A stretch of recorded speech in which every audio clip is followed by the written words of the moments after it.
Cross-Strait relations are the relations between mainland China and Taiwan, which are separated by the Taiwan Strait in the West Pacific Ocean, and in particular between their respective governments, the People's Republic of China, abbreviated as PRC, commonly known as China, and the Republic of China, abbreviated as ROC, commonly known as Taiwan. In 1949, with the Chinese Civil War turning decisively in the Communists' favor, the ROC government led by the Kuomintang retreated to Taipei, in Taiwan, while the CPC proclaimed the PRC government in Beijing. Since then, the relations between China and Taiwan have been characterized by limited contact, tensions, and instability. In the early years, military conflicts continued, while diplomatically both governments competed to be the legitimate government of China. More recently, questions around the political and legal status of Taiwan have focused on the alternative prospects of political unification with China or full Taiwanese independence. The People's Republic remains hostile to any formal declaration of independence and maintains its claim over Taiwan. At the same time, non-governmental and semi-governmental exchanges between the two sides have been increasing. From 2008, negotiations began to restore the three links between the two sides, cut off since 1949. Party-to-party talks between the CPC and the KMT have resumed and semi-official negotiations through organizations representing the interests of their respective governments are being scheduled. The English expression cross-strait relations has been used by the two sides concerned and by many observers so that the relationship between China and Taiwan would not be referred to as mainland, China-Euro-Taiwan relations, or PRCA-Euro-ROC relations. There is also no commonly used Chinese language phrase equivalent to the latter two phrases, although China-Euro-Taiwan relations is occasionally used by neutral sources and sources that favor a dichotomy between China and Taiwan, and conversely mainland Taiwan relations is occasionally used by pro-China sources and sources that favor avoiding that dichotomy. Comparison of the two political entities. History.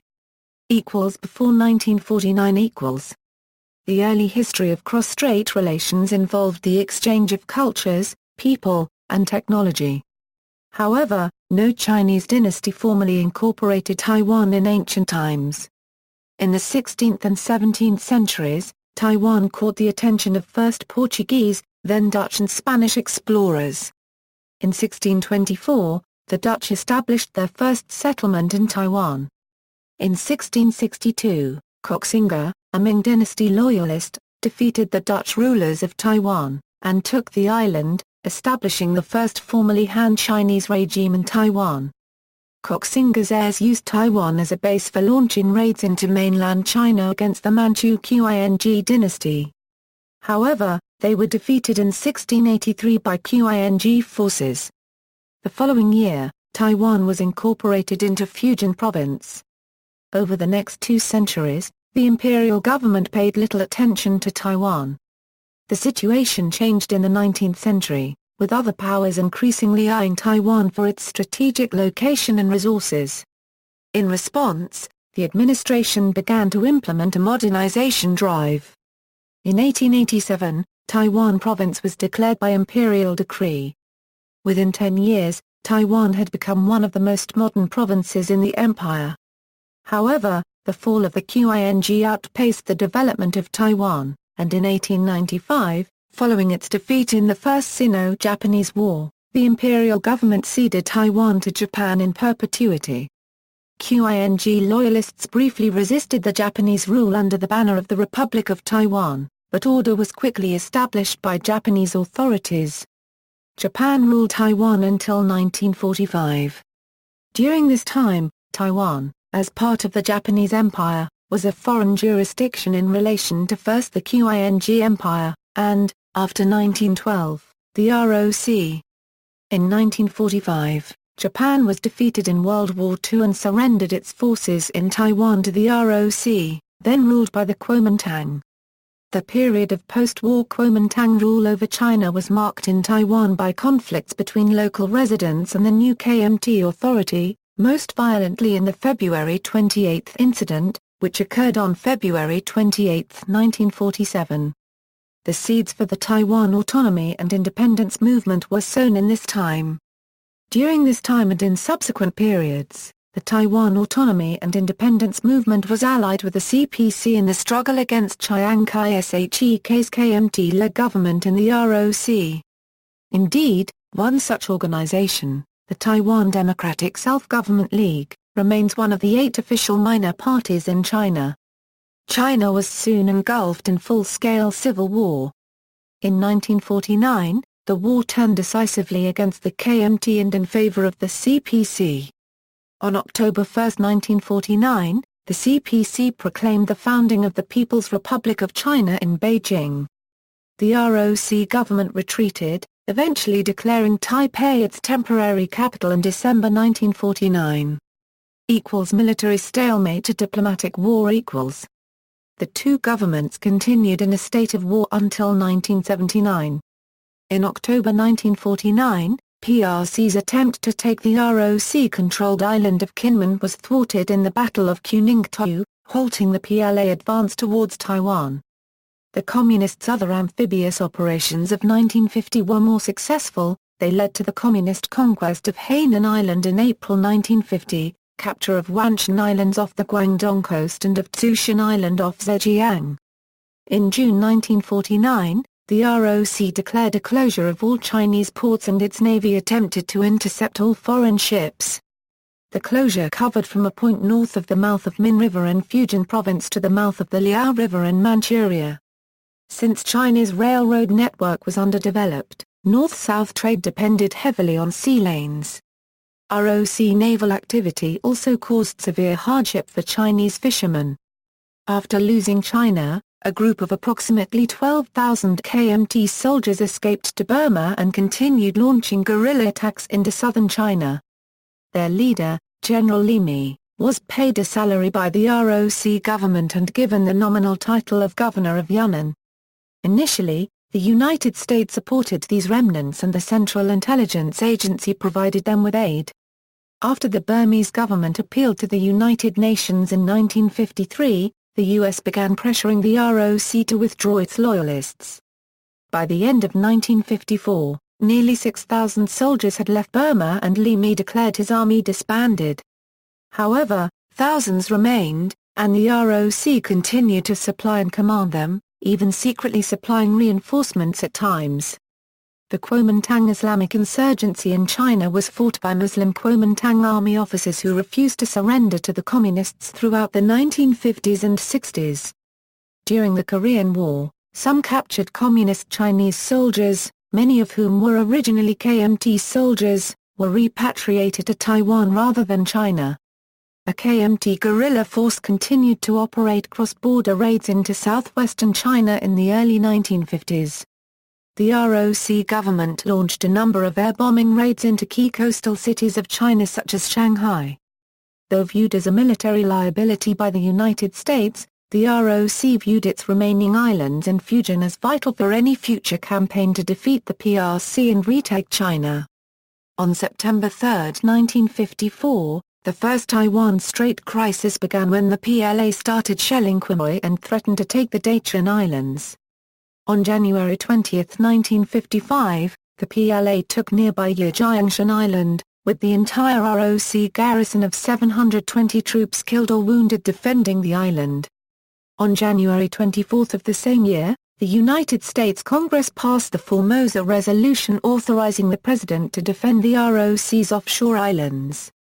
The first Taiwan Straits crisis ended in March 1955 when the PLA ceased its bombardment. The crisis was brought to a close during the Bandung Conference.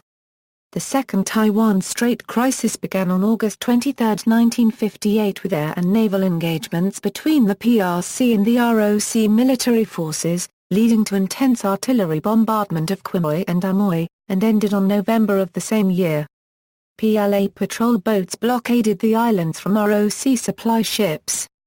Though the United States rejected Chiang Kai-shek's proposal to bomb Chinese artillery batteries, it quickly moved to supply fighter jets and anti-aircraft missiles to the ROC.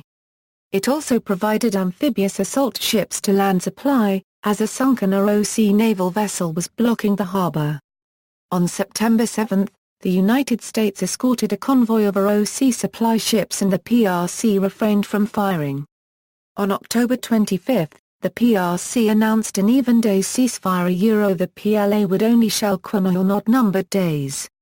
Despite the end of the hostilities, the two sides have never signed any agreement or treaty to officially end the war.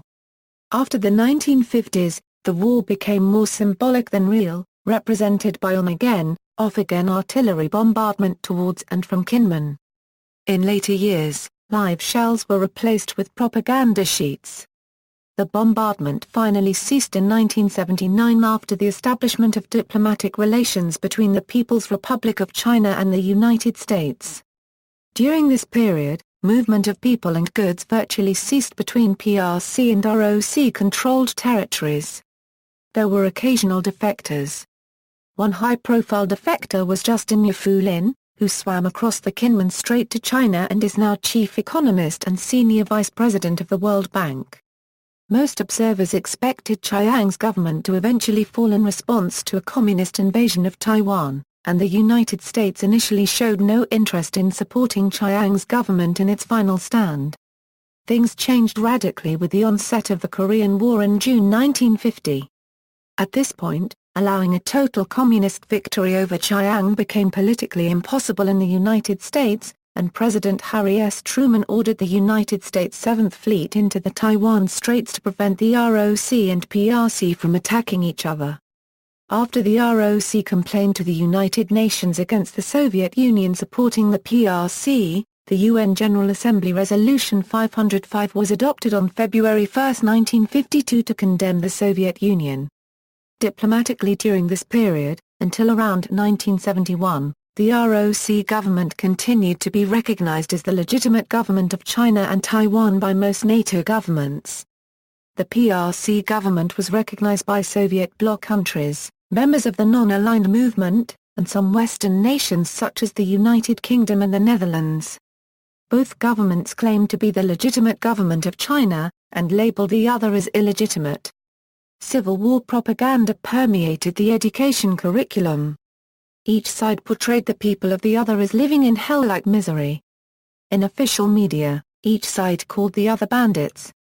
The ROC also suppressed expressions of support for Taiwanese identity or Taiwan independence.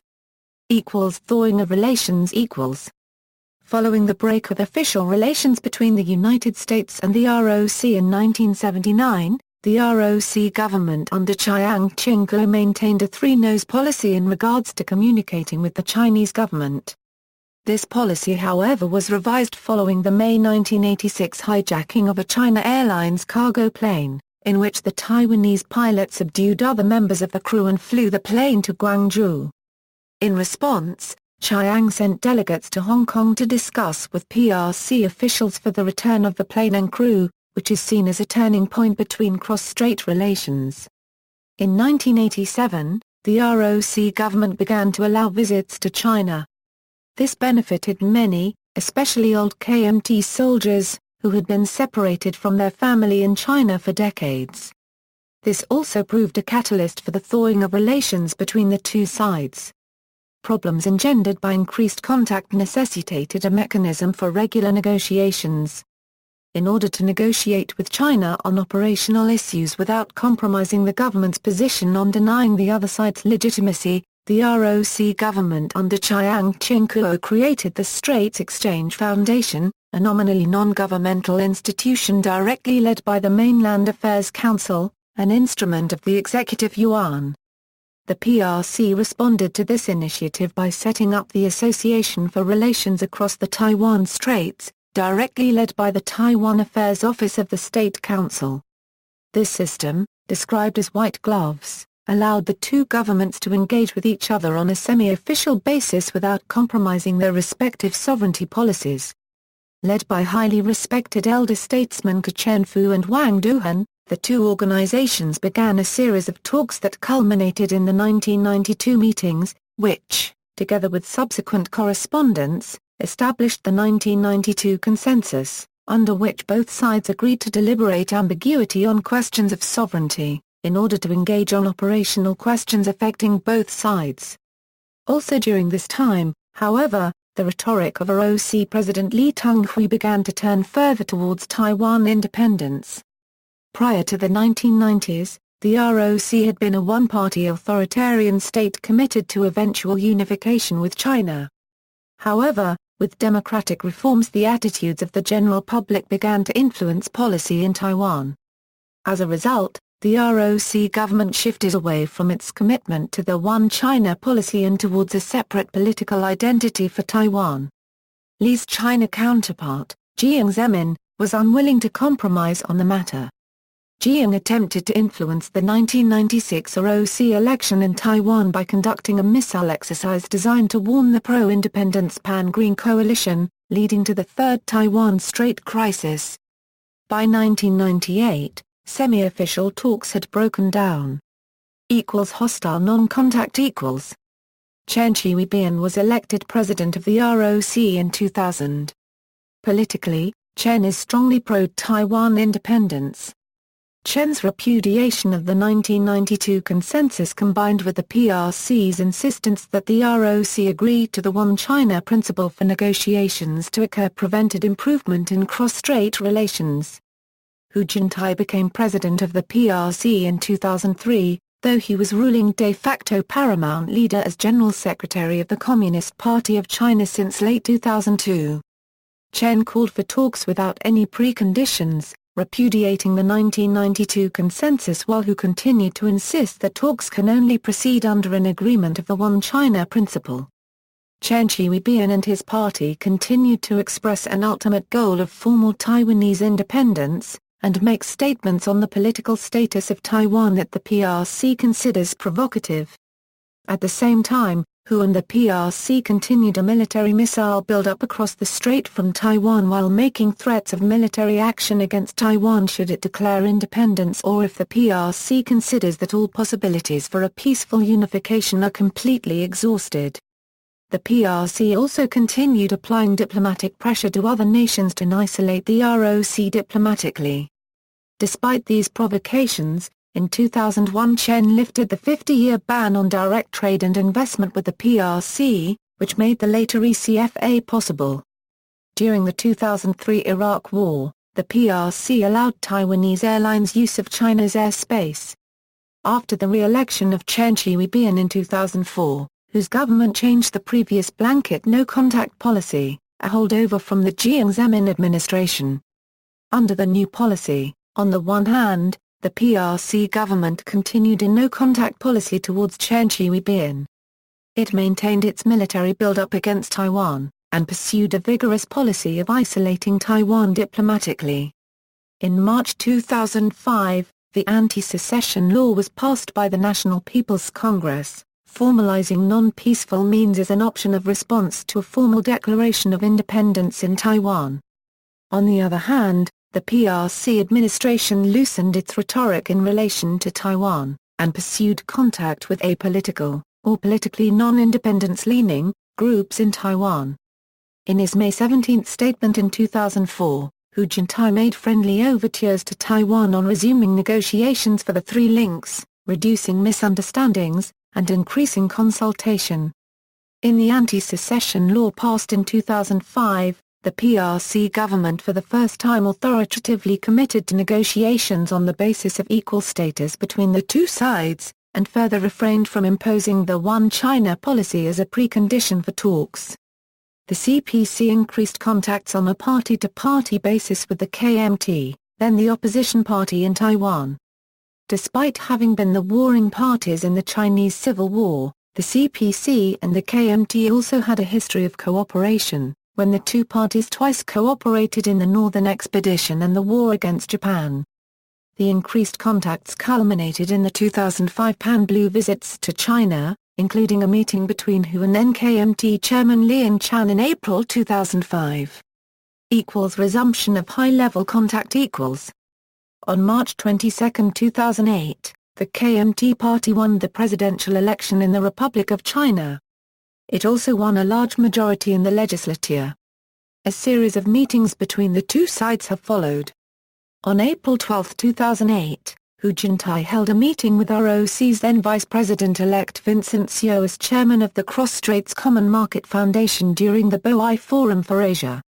On May 28, 2008, Hu met with KMT chairman Wu Po-sheung, the first meeting between the heads of the CPC and the KMT's ruling parties. During this meeting, Hu and Wu agreed that both sides should recommence semi-official dialogue under the 1992 consensus. Wu committed the KMT against Taiwanese independence, but also stressed that a Taiwan identity did not equate to Taiwanese independence. Hu committed his government to addressing the concerns of the Taiwanese people in regard to security, dignity, and international living space, with a priority given to discussing Taiwan's wish to participate in the World Health Organization. Both Hu and his new counterpart Ma Ying-jeou agreed that the 1992 consensus is the basis for negotiations between the two sides of the Taiwan Strait. On March 26, 2008, Hu Jintao held a telephone talk with the U.S. President George W. Bush, in which he explained that the 1992 consensus sees both sides recognize there is only one China, but agree to differ on its definition. The first priority for the Shifa-ARATS meeting will be opening of the three links, especially direct flights between China and Taiwan. These events suggest a policy by the two sides to rely on the deliberate ambiguity of the 1992 consensus to avoid difficulties arising from asserting sovereignty. As Wu Po-sheung put it during a press conference in his 2008 China visit, "We do not refer to the Republic of China so long as the other side does not refer to the People's Republic of China." Since the March elections in Taiwan, the PRC government has not mentioned the One China policy in any official announcements. The only exception has been one brief aberration in a press release by the Ministry of Commerce, which described Vincent Seo as agreeing to the 1992 consensus and the One China policy. Upon an immediate protest from Seo, the PRC side retracted the press release and issued apologetic statements emphasizing that only press releases published by the Xinhua news agency represented the official PRC position. The official press release on this event did not mention the One China policy. Ma Ying-jeou, the current ROC president, has advocated that cross-strait relations should shift from mutual non-recognition to mutual non-denying. Dialogue through semi-official organizations reopened on June 12, 2008 on the basis of the 1992 consensus, with the first meeting held in Beijing. Neither the PRC nor the ROC recognizes the other side as a legitimate entity, so the dialogue was in the name of contacts between the SEF and the ARATS instead of the two governments, though most participants were actually officials in PRC or ROC governments. Chen Yunlin, president of the ARATS, and Chiang Ping-kung, president of the SEF, signed files on June 13, agreeing that direct flights between the two sides would begin on July 4 and that Taiwan would allow entrance of up to 3,000 visitors from China every day. The financial relationship between the two areas improved on May 1, 2009, in a move described as a major milestone by the Times. The ROC's financial regulator, the Financial Supervisory Commission, announced that Chinese investors would be permitted to invest in Taiwan's money markets for the first time since 1949. Investors can now apply to purchase Taiwan shares that do not exceed 1/10 of the value of the firm Euro unregistered trademark's total shares. The move came as part of Euro step-by-step Euro movement, which is supposed to relax restrictions on Chinese investment. Taipei economist Liang Qiyuan commented, "Euro Taiwan's risk factor as a flashpoint has dropped significantly with its improved ties with Chinese. The Chinese would be hesitant about launching a war as their investment increases here." China's biggest telecoms carrier, China Mobile, was the first company to avail of the new movement by spending $529 million on buying 12% of Far East Tone, the third-largest telecoms operator in Taiwan. President Ma has called repeatedly for the PRC to dismantle the missile batteries targeted on Taiwan's cities, without result. On January 30, 2010, the Obama administration announced it intended to sell $6.4 billion worth of anti-missile systems, helicopters and other military hardware to Taiwan. an expected move which was met with reaction from Beijing. In retaliation, China cut off all military-to-military ties with Washington and warned that U.S.-China cooperation on international issues could suffer as a result of the sales. A report from Taiwan's Ministry of National Defense said that China's current charm offensive is only accommodating on issues that do not undermine China's claim to Taiwan, and that the PRC would invade if Taiwan declared independence, developed weapons of mass destruction, or suffered from civil chaos. On the 100th anniversary of the Republic of China, President Ma called on the PRC to embrace Sun Yat-sen's call for freedom and democracy. In June 2013, China offered 31 new measures to better integrate Taiwan economically. In October 2013, in a hotel lobby on the sidelines of the APEC Indonesia 2013 meetings in the Indonesian island of Bali, Wang Yuqi, Minister of the Mainland Affairs Council, spoke briefly with Zhang Zijun, Minister of the Taiwan Affairs Office, each addressing the other by his official title. Both called for the establishment of a regular dialogue mechanism between their two agencies to facilitate cross-strait engagement. Zhang also invited Wang to visit China. On February 11, 2014, Wang met with Zhang in Nanjing, in the first official, high-level, government-to-government contact between the two sides since 1949. The meeting took place at Purple Palace, Nanjing. Nanjing was the capital of the Republic of China during the period in which it actually ruled China. During the meeting, Wang and Zhang agreed on establishing a direct and regular communication channel between the two sides for future engagement under the 1992 consensus. They also agreed on finding a solution for health insurance coverage for Taiwanese students studying in China, on pragmatically establishing SEF and ARATS offices in their respective territories, and on studying the feasibility of allowing visits to detained persons once these offices have been established. Before shaking hands, Wang addressed Zhang as a TAO Director Zhang Zijun, and Zhang addressed Wang as Minister Wang Yuqi without mentioning the name Mainland Affairs Council. However, China's Xinhua news agency referred to Wang as the responsible official of Taiwan's Mainland Affairs Council in its Chinese language news and as Taiwan's Mainland Affairs Chief in its English language news. On June 28, 2014, Zhang paid a retrospective visit to Taiwan. In September 2014, Xi Jinping, General Secretary of the Communist Party of China, appeared to adopt a more uncompromising stance than his predecessors as he called for the one country, two systems model to be applied to Taiwan. In Taiwan, it was noted that Beijing was no longer referring to the 1992 consensus. On November 7, 2015, Xi and Ma met and shook hands in Singapore. Current formal relations. Interpretation of the relations. On September 2, 2008, the ROC President Ma Ying-jeou was interviewed by the Mexico-based newspaper El Sol de Mar copyright Zico, and he was asked about his views on the subject of two Chinas and if there is a solution for the sovereignty issues between the two. The ROC president replied that the relations are neither between two Chinas nor two states. It is a special relationship. Further, he stated that the sovereignty issues between the two cannot be resolved at present, but he quoted the 1992 consensus, currently accepted by both sides, as a temporary measure until a solution becomes available. The spokesman for the ROC Presidential Office Wang Yuqi later elaborated the president's statement and said that the relations are between two regions of one country, based on the ROC constitutional position, the statute governing the relations between the peoples of the Taiwan area and mainland area, and the 1992 consensus. On October 7, 2008, Ma Ying-jeou was interviewed by a Japan-based magazine World. He said that laws relating to international relations cannot be applied regarding the relations between Taiwan and China, as they are parts of a state. Intergovernment. Semi-governmental contact is maintained through the Straits Exchange Foundation and the Association for Relations Across the Taiwan Straits.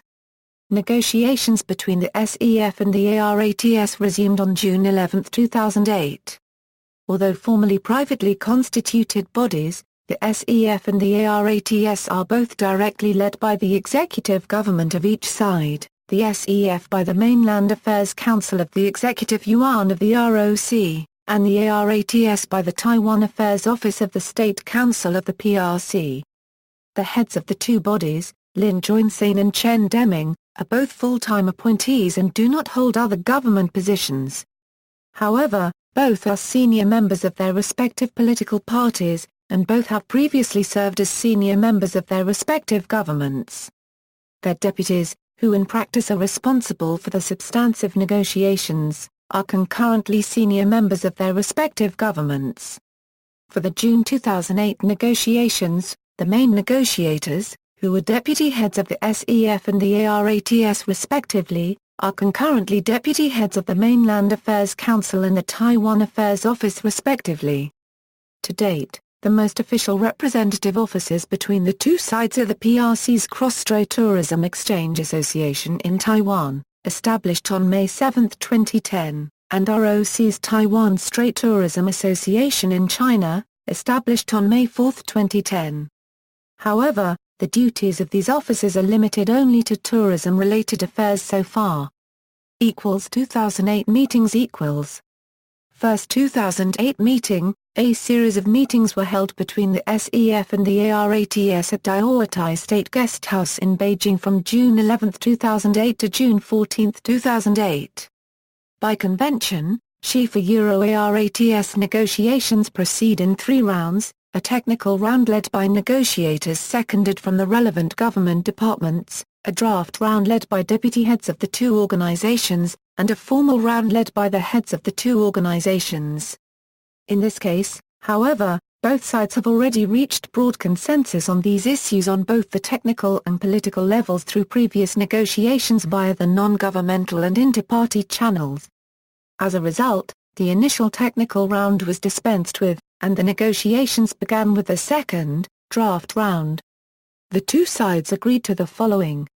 Initiate direct passenger airline services every weekend from July 4, 2008. Both parties agreed to negotiate on the routes of cross-strait direct flights and establish direct communication procedures concerning air traffic management systems as soon as possible.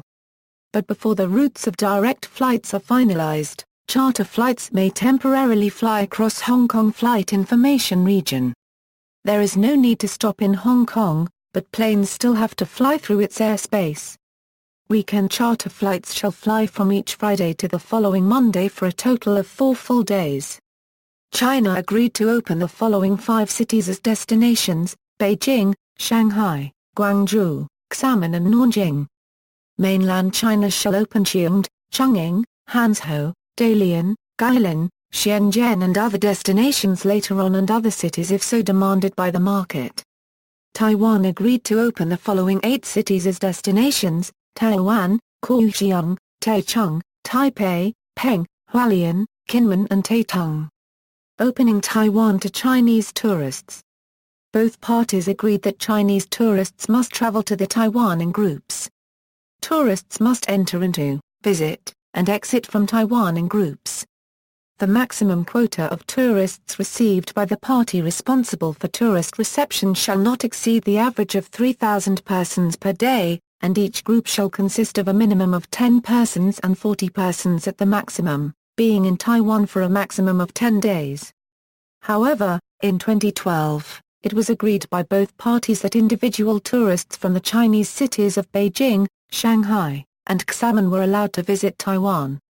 Later, tourists from Xiongde, Chongqing, Nanjing, Hanzhou, Guangzhou, and Tianjin were allowed to visit Taiwan individually. Finally, Fuzhou, Jinan, and Xi'an will join the list by the end of 2012. To facilitate the above, both sides also agreed to further discuss on the possibilities of exchanging representative offices, with an SEF office to be opened in Beijing and an ARATS office in Taipei to issue travel permits to cross-strait visitors, among other duties. Second 2008 meeting, following an invitation issued by the SEF at the first meeting, the head of ARATS, Chen Yunlin, began a visit to Taiwan on November 3, 2008. Items on the agenda raised by SEF Chairman Chiang Ping-kung included direct maritime shipping, chartered cargo flights, direct postal service, and cooperation in ensuring food safety, in response to the 2008 Chinese milk scandal, while ARATS Chairman Chen Yunlin raised the matters of direct freight service, and opening up air routes that directly cross the Taiwan Strait. Previous routes avoided crossing the strait for security reasons, with planes detouring through Hong Kong or Japan air control areas. On November 4, 2008, ARATS and SEF signed a number of agreements in Taipei. The agreement relating to direct passenger flights increased the number of charter flights from 36 to 108 per week, operating daily instead of the 4 days a week previously. Flights would now operate to and from 21 Chinese cities. Flights would also take a more direct route. Private business jet flights would also be allowed. The agreement relating to cargo shipping allowed direct shipping between 11 seaports in Taiwan and 63 in China. The shipping would be tax-free. The agreement relating to cargo flights provided for up to 60 direct cargo flights per month. Finally, an agreement was made to set up food safety alerts between the two sides. During Chen's visit in Taipei, he was met with a series of strong protests directed at himself and Ma Ying-jeou, some of which were violent, with Molotov cocktails being thrown by the protesters at riot police.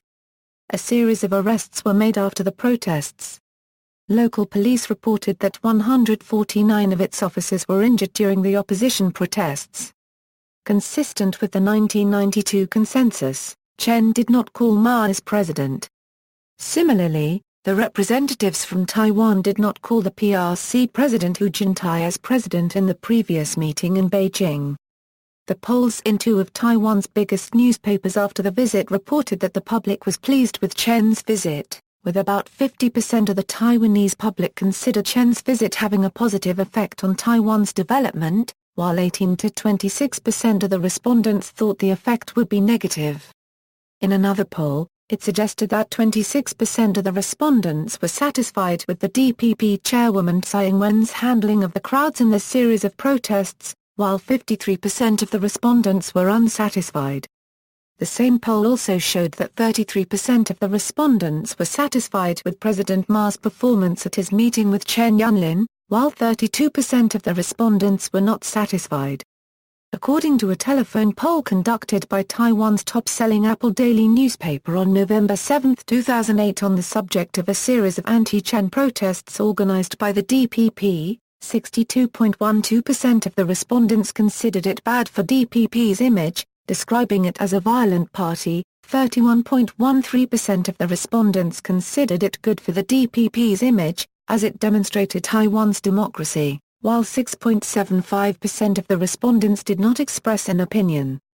Inter-party the ruling parties of the two sides, the Kuomintang and the Communist Party of China, maintain regular dialogue via the KMTA-Euro-CPC forum. This has been called a second rail in Taiwan, and helps to maintain political understanding and aims for political consensus between the two sides. Intercity the Taipei-Shanghai City Forum is an annual forum between the city of Taipei and Shanghai. Launched in 2010 by then Taipei Mayor Hao Lung-pin to promote city-to-city exchanges, it led Shanghai participation in the Taipei International Flora Exposition end of that year. Both Taipei and Shanghai are the first two cities across the Taiwan Strait that carried out exchanges. In 2015, the newly elected Taipei Mayor Ko Wen-je attended the forum. He was addressed as Mayor Ko of Taipei by Shanghai Mayor Yang Xiaong. Non-governmental a third mode of contact is through private bodies accredited by the respective governments to negotiate on technical and operational aspects of issues between the two sides. Called the Macau mode, this avenue of contact was maintained even through the years of the Chen Shui-bian administration. For example, on the issues of opening Taiwan to Chinese tourists, the accredited bodies were tourism industry representative bodies from both sides.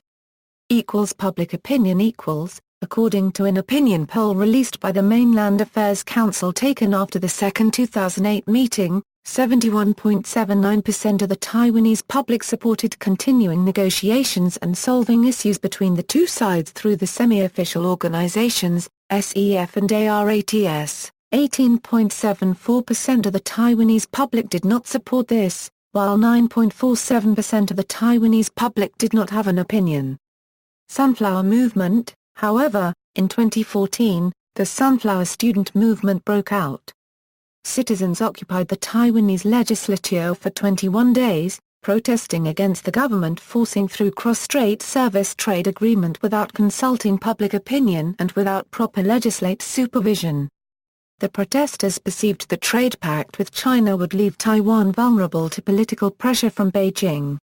By 2015, a poll conducted by the Taiwan Brain Trust showed that nearly 90% of the population identifies themselves as Taiwanese rather than Chinese if they were to choose between the two. Moreover, 31.2% of respondents said they support independence for Taiwan, while 56.2% would prefer to maintain the status quo and 7.9% support unification with China. Informal relations. The three links equals. Regular weekend direct, cross-strait charter flights between mainland China and Taiwan resumed on July 4, 2008 for the first time since 1950. Liu Xiaowang, China Southern Airlines chair, piloted the first flight from Guangzhou to Taipei. Simultaneously, a Taiwan-based China Airlines flight flew to Shanghai. Currently, 61 mainland Chinese cities is connected with 8 airports in Taiwan. The flights operate every day, totaling 890 round-trip flights across the Taiwan Strait per week. Previously, regular passengers had to make a time-consuming stopover at a third destination, usually Hong Kong. Under the current procedure, the flights do not directly cross the Taiwan Strait for security reasons, but instead must enter the Hong Kong air control area before moving into or out of China or Taiwan airspace. Taiwan residents cannot use the Republic of China passport to travel to mainland China, and mainland China residents cannot use the People's Republic of China passport to travel to Taiwan, as neither the ROC nor the PRC considers this international travel. The PRC government requires Taiwan residents to hold a mainland travel permit for Taiwan residents when entering mainland China, whereas the ROC government requires mainland Chinese residents to hold the exit and entry permit for the Taiwan area of the Republic of China to enter the Taiwan area. Cross-strait investments and trade equals. Cross-strait investments have greatly increased in recent years. Predominantly, this involves Taiwan-based firms moving to, or collaborating in joint ventures, in mainland China. The collective body of Taiwanese investors in mainland China is now a significant economic force for both mainland China and Taiwan. In 2014, trade values between the two sides reached $198.31 billion, with imports from Taiwan to the mainland counted up to $152 billion. Cultural, educational, religious and sporting exchanges equals. Cultural exchanges have increased in frequency. The National Palace Museum in Taipei and the Palace Museum in Beijing have collaborated on exhibitions. Scholars and academics frequently visit institutions on the other side. Books published on each side are regularly republished in the other side, though restrictions on direct imports and the different orthography between the two sides somewhat impede the exchange of books and ideas. Students of Taiwan origin receive special concessions in the National Higher Education Entrance Examination in mainland China. There are regular programs for school students from each side to visit the other. Religious exchange has become frequent. Frequent interactions occur between worshippers of Matsu, and also between Buddhists. Humanitarian actions equals. China and Taiwan have provided humanitarian aid to each other on several occasions. Most recently, following the 2008 Sichuan earthquake, an expert search and rescue team was sent from Taiwan to help rescue survivors in Sichuan. Shipments of aid material was also provided under the coordination of the Red Cross Society of the Republic of China and charities such as Zhu Qi. Military buildup equals. Despite diplomatic and media efforts by Beijing to portray an easing of military tension with Taiwan, the military buildup against Taiwan continues. For example, the PRC's People's Liberation Army continues to move ballistic missiles and modern warplanes to bases within range of Taiwan. By the end of 2010, the PLA will have 2,000 ballistic missiles aimed at Taiwan. That is 50% more than there were just 2 years prior, and 10 times more than in 2000. Most of these are Dongfeng 11 and Dongfeng 15 models. The DF-11 has a range of 300 kilometers and carries a 1-ton warhead. The DF-15 has a range of 600 kilometers and carries a half-ton warhead. There are also over 1,000 Chinese warplanes and over 100,000 troops available for an attack on the island. The missiles would use high-explosive or cluster bomb warheads. In response, Taiwan is investing in an anti-missile system intended to negate a large number of PLA missiles. Intelligence from Taiwan has also spotted the PRC converting recently retired jet fighters to pilotless aircraft, to be used in defeating Taiwanese air defense. Its Air Force believes that their air bases would be prime targets for bombers and ballistic missiles from China, and has thousands of engineer troops trained and equipped to potentially repair airstrips that have been hit by PLA bombs and warheads, and pilots trained to operate from damaged airstrips. Taiwanese intelligence also noted that while the PRC has moved amphibious training away from the coast opposite Taiwan, these drills are still carried out elsewhere. While Beijing has halted most of the anti-Taiwan stories in state-controlled media, it has continued preparations for a possible invasion of Taiwan. In addition, the United States has supplied Taiwan's military with ships and planes, though Secretary of Defense Robert Gates has said that the United States would reduce arms sales to Taiwan if tensions are eased, but that this was not a change in American policy.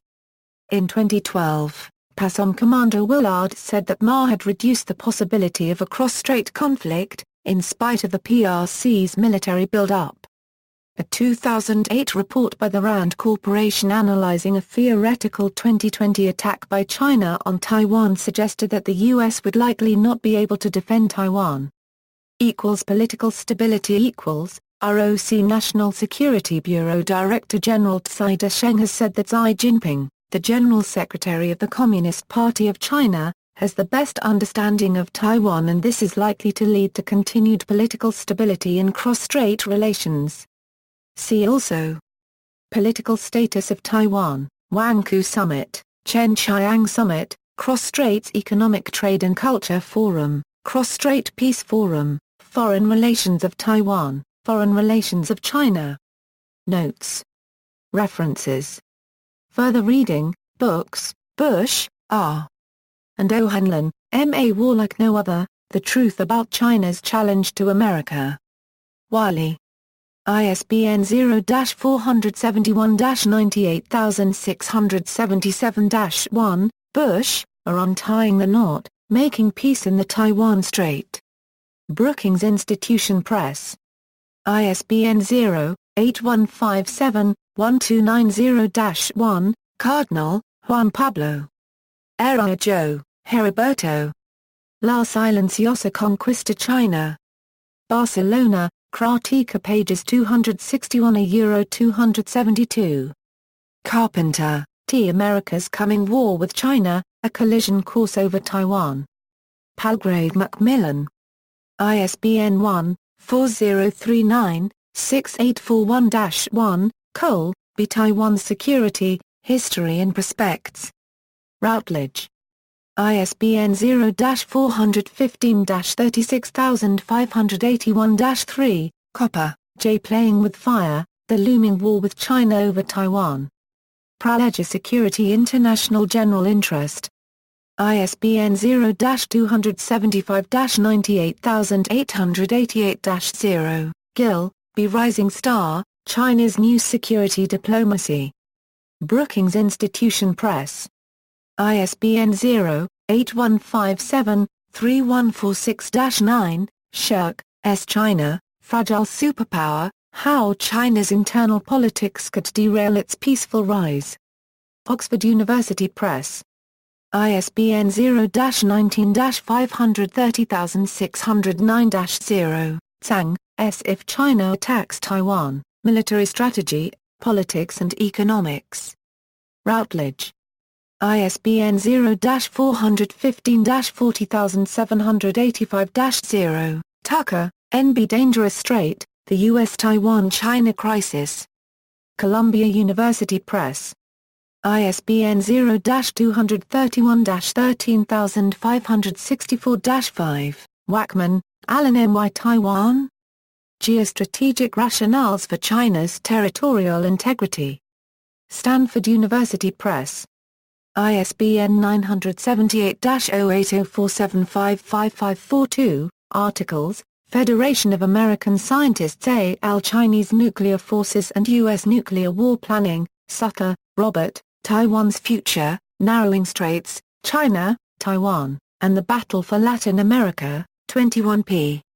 External links, Taiwan Affairs Office website, Mainland Affairs Council website, Taiwan-China-U.S. Relations, March 2010 radio interview with Professor T. Y. Wang.